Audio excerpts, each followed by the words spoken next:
Hi everyone, my name is Chad. Welcome to my channel.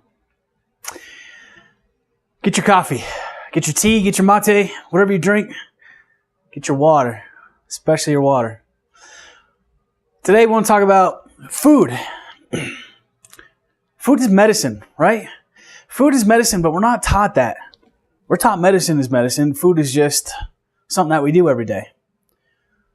Now, we're starting to wake up to this fact. There are a lot of more and more people, you see the growth of Whole Foods and Vitamin Cottage, Natural Grocers, all these little niche, they're not niche so much anymore, but even the bigger Kroger, Safeways, they're starting to put more, Safeways starting to put more organic sections in there, more natural foods in there. They're starting to do away with some of the processed foods. So growing up in the 90s, processed foods that was it. You just pop it in the oven, pop it in the microwave, and boom, you got some food. You can go do whatever else you got to do. Now, some of us are paying the effects of those. Maybe obesity, maybe health, maybe depression. All this is related to food, right? So we have these different energy centers in our body. We have our chakras is what they're called. And one of them is right above the belly. And it just shows that if this thing is blocked because we're putting bad food into it, we're going to have a bad outcome. So without getting ahead of myself, let's go back to food. Basic food, right? So we know that the more processed some food item is, the worse it is for you. We know that our vegetables are better than our hamburgers. It's better to have more vegetables than meat on our plates. Now let's take it a step further. Like, we have different foods that have different positive effects on our body or negative effects on our body. Let's just focus on the positive. So look at cinnamon, look at turmeric, these spices that are very good, extremely good for inflammation, right? Well, if we go to a doctor, they're going to tell us to take ibuprofen, which is very toxic to our liver. And it'll help with inflammation, but it's only a temporary fix. If we take ibuprofen and we go and have a cheeseburger and fries and a milkshake, which is highly acidic, we're going to have more inflammation. We're going to have to take more ibuprofen, right? So why do we keep ourselves in that cycle? We do it with a lot of things, but food, we do it just unconsciously. And a lot of things we do it unconsciously, but food is something we can actively change, actively try for. So I loved fast food growing up. I loved all kinds of food. Worked in restaurants for years and years and years. Enjoyed every aspect of it. Had all the steak I could eat, all the lobster and crab and all these things that, we just think are these top-of-the-line food items. They taste great, right? And had my fill. I started to think about just how I was feeling. How was my overall well-being?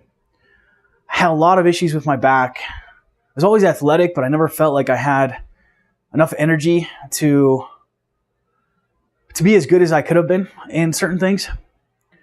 And I did mixed martial arts, MMA for about 10 years growing up, and it took a toll on my body. I couldn't recover at certain times.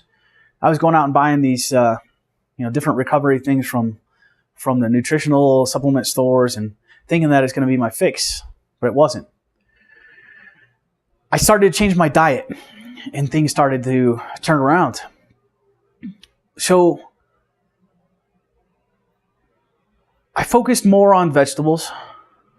I got to thank my wife because she helped facilitate a lot of this. But I focused more on vegetables. So now my plates look a lot different. I'm focused more on what kind of nutritional value I'm putting into my body. Calorie counting is one thing, but focusing on what you're actually putting in there and what it's going to do for your body is another. So if we calorie count, it's kind of like having the Cliff Notes to a book, right? But when we really go into the nutritional value and how it affects us, and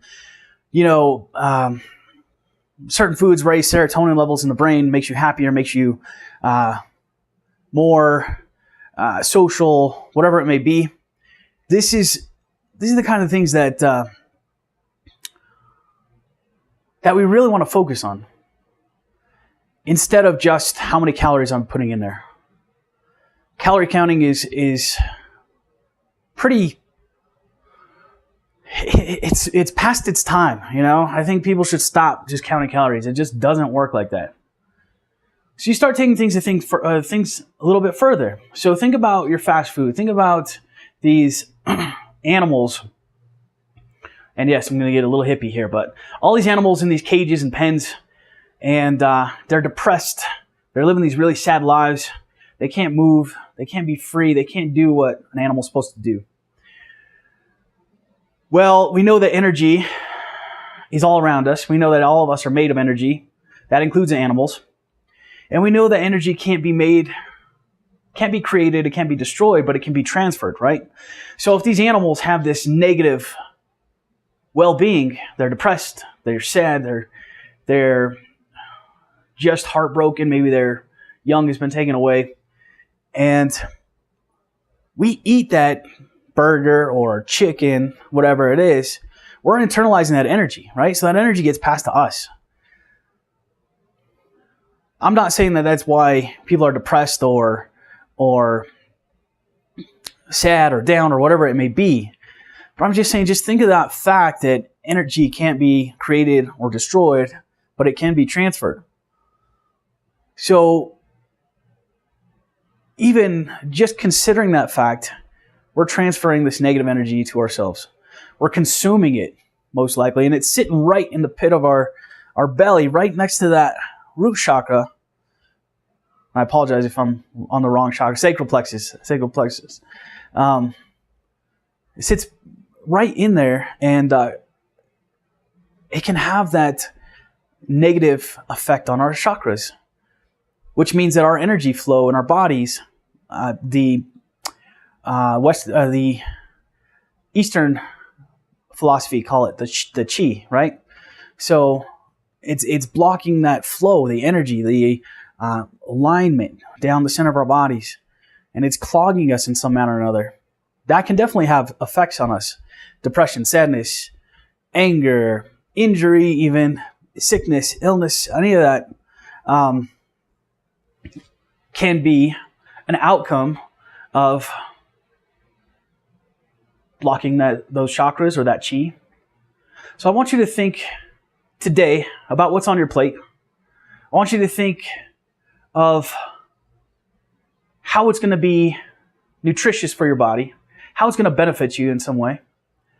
And I want you to think, if it's not that beneficial, how you can change it. What's the alternative to it? Granted, we've been programmed to love fats. We've been programmed to love salts. We've been programmed to love sugars, right?